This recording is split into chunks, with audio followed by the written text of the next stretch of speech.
Hey friends, come closer. The fire is warm, but the night's whispering, isn't it? Tell me something. Have you ever stayed overnight in an old dorm room that is way up in the mountains and where even your phone signal seems to vanish into the cold stone walls? Where the walls remember things and where footsteps echo after everyone's asleep? Because tonight I am going to take you to one such place high in the Caucasus Mountains of Armenia where ancient stone crumbles beneath fresh snow. Where legends aren't just bedtime stories, they are warnings. And this one involves something ancient, something with fangs, something that doesn't like to be followed. So grab your blanket, lean in, and whatever you do, do not turn your back to the mountain.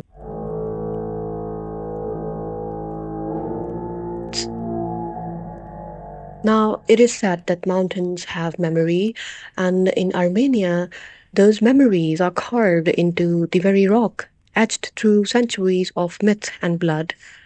This tale begins in the quiet region of Vayots, not far from the crumbling ruins of Vortan Canyon.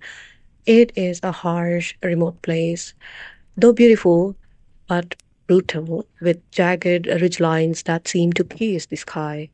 The locals call one of these peaks Dakhanavar Ridge or the Vampire's Ridge, a name that is earned, not given.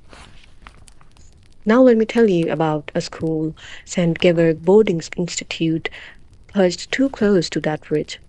It was supposed to be a government experiment, a rustic winter education program for gifted high schoolers from across Armenia. They wanted to toughen them up, teach them resilience, teach independence, but they forgot to ask the mountains for permission.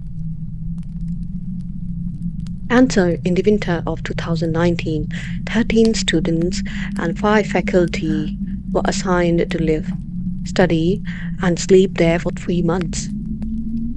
By the third week, only 23 students remained. The dormitory had once been a Soviet-era military barracks, grey stone, iron windows, and plumbing that groaned like it was mourning its own rust. But to the students, it was exciting. It felt like a camp. Even Ani, our main narrator, she was a skeptical, headstrong 17-year-old from Gyumri, thought it was just an overhyped ghost story when the bus passed the bent iron sign that read St. Georg's Institute. It looked like a prison. The entrance sat under a stone arch flanked by khakars, which are the ancient Armenian crossstones that are carved with delicate swirls and religious symbols. Although most students did not pay much attention, but Ani noticed that one had claw marks running down it. Those were not scratches, but gouges. You see that? She whispered to her roommate Lilith, but Lilith shrugged it off, calling it wind erosion. That was the last time Lilith laughed anything off. That night, something happened. In the dorm room 204, top floor, East Wing, Hayek, a boy known for playing horror pranks, started screaming. Not yelling, not faking, but screaming like a cornered animal. When faculty unlocked his door, he was crouched in the far corner, facing the wall, his socks soaked in blood. He claimed that while everyone was asleep, someone had crept under his bed and sliced open the soles of his feet. There were no broken windows, no unlocked doors either. The principal told the students the next morning that he must have injured himself in his sleep somehow, but that did not explain the long, bloody handprint on the ceiling. It was Professor David, their folklore teacher, who finally said the word Dakhanavar. He told them the story during a power outage one evening when the wind outside shook the dormitory like a giant hand. It is not a creature of random hunger, he said.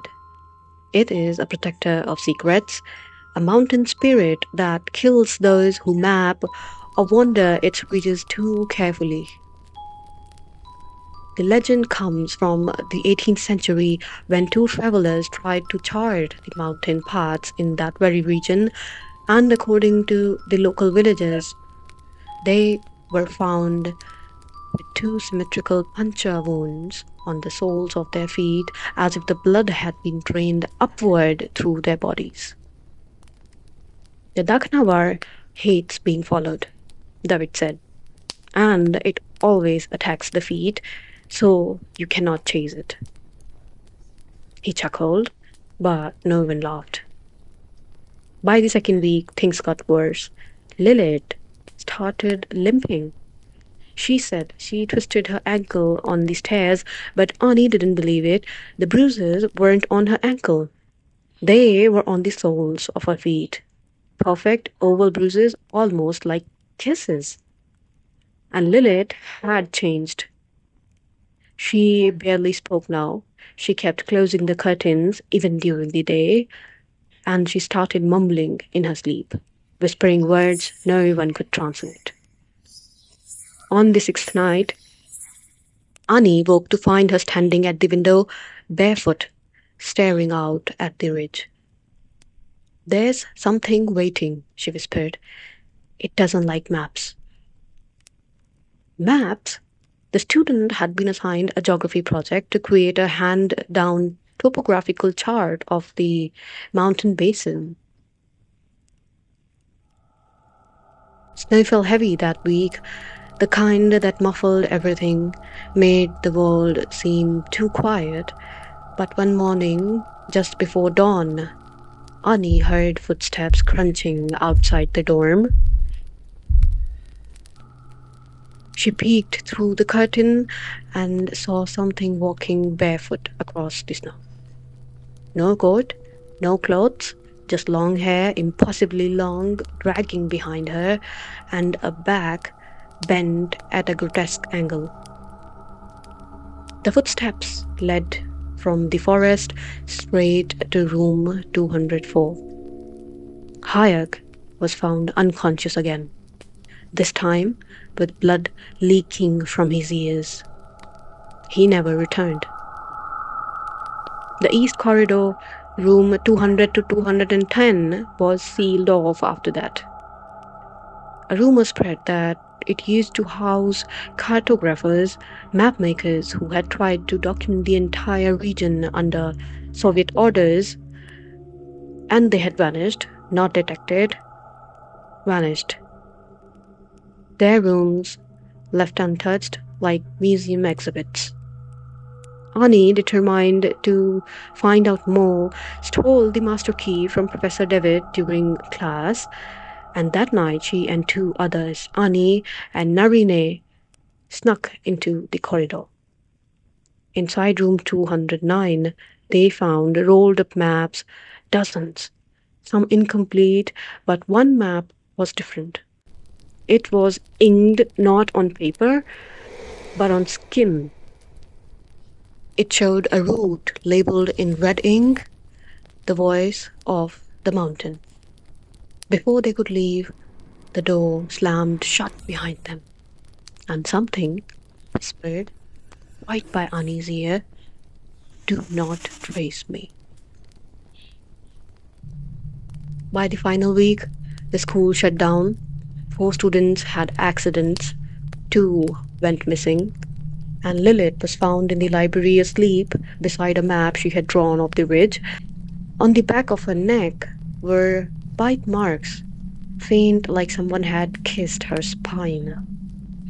She was taken home, and no one ever saw her again. Whereas Annie returned to Gyumri, never speaking of what happened, until she heard the news the following year that the St. Georg Boarding Institute had collapsed during an earthquake. Only one part of the building survived.